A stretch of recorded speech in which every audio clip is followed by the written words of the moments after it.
ഇത് എല്ലാ വീട്ടമ്മമാർക്കുമുള്ള വീഡിയോ ആണ്. കണ്ടോ? ഞാൻ സ്വപ്നം കണ്ട് പേടിച്ചടി. മിണ്ടായിരിക്കോ? നീ മാറി കൊച്ചിനെ ഞാൻ ഉറക്കിക്കോളാം. ചുമ്മാ എന്റെ അടുത്ത് എന്തിനാണ് ദേഷ്യം കാണിക്കണേ? എനിക്ക് ഉറങ്ങിയില്ലെങ്കിൽ പാൽ കൊടുക്കാനുള്ളതാണ്. ഞാൻ ഉറക്കിക്കോളാം. ഞാൻ വെളിയിൽ കിടന്നോളാം. എനിക്ക് സൗകര്യം പോലെ എവിടെ ഉണ്ടെങ്കിൽ കിടക്കാമല്ലോ. എനിക്കെങ്ങനെ പറ്റൂലല്ലോ. ഇനി ഞാൻ ഇവിടെ കിടന്ന് സ്വപ്നത്തിൽ ഉണരണ്ടെന്ന് വിചാരിച്ചിട്ടാണ് പറഞ്ഞത്. ഈ മാസവും താൻ ടാർഗറ്റ് അച്ചീവ് ചെയ്തില്ലെങ്കിൽ വേറെ വല്ല പണി നോക്ക്. ഇനി തന്റെ പേരിൽ മോളിൽ തെറിയൊക്കെ എനിക്ക് വയ്യ. സാർ, ഈ മാസം ഞാൻ ടാർഗറ്റ് അച്ചീവ് ചെയ്തോളാം, ഉറപ്പ്.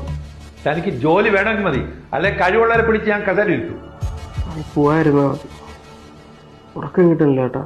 രാത്രി മൊത്തം കൊച്ചു ഉറങ്ങൂല, പകൽ കിടന്നുറങ്ങും, അവളും കൂടെ കിടന്നുറങ്ങും. എനിക്ക് രാവിലെ തൊട്ട് മീറ്റിംഗ് തുടങ്ങും. 4 മാസം കഴിഞ്ഞാൽ ടാർഗറ്റ് അച്ചീവ് ചെയ്തിട്ട് കാരണം എന്റെ സൈക്കിൾ മൊത്തം തെറ്റിയിരിക്കുകയാണ്. അമ്മായിക്ക് ആര്യക്ക് അവന്റെ അവസ്ഥ വല്ല ധാരണയുണ്ടോ? ആര്യ അവന് പോസ്റ്റ്മോർട്ടം ഡിപ്രഷനാണ്. ചേട്ടാ, അത് ഞങ്ങൾക്ക് വരുന്നല്ലേ? അത് ഞങ്ങൾക്കും വരും, എനിക്ക് വന്നിട്ടുണ്ട്. ആര്യ പ്രസവശേഷം നിങ്ങൾ പെണ്ണുങ്ങൾ കടന്നു പോകുന്ന അതേ അവസ്ഥയിലാണ് ഞങ്ങൾ ആണുങ്ങളും ചിലപ്പോൾ കടന്നു പോകാറ്. അതാരും മനസ്സിലാക്കുന്നില്ല എന്നേ ഉള്ളൂ. ഞാൻ അവൻ്റെ അടുത്ത് സംസാരിച്ചു. നിന്റെ പ്രസവം കഴിഞ്ഞത് മുതൽ അവൻ ഈ ജോലിയും കുടുംബമായിട്ട് ബാലൻസ് ചെയ്ത് പോകാൻ പാടുപെടുന്നുണ്ട്. അവൻ ഉറങ്ങിയിട്ട് തന്നെ കുറേ ദിവസമായെന്നാണ് അവൻ പറയുന്നത്.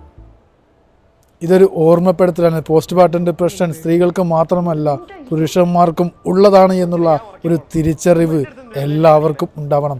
അവർ കടന്നു പോകുന്ന ആ സിറ്റുവേഷൻ ആരും മനസ്സിലാക്കാൻ ശ്രമിക്കില്ല, അവരെ ആരും മനസ്സിലാക്കില്ല.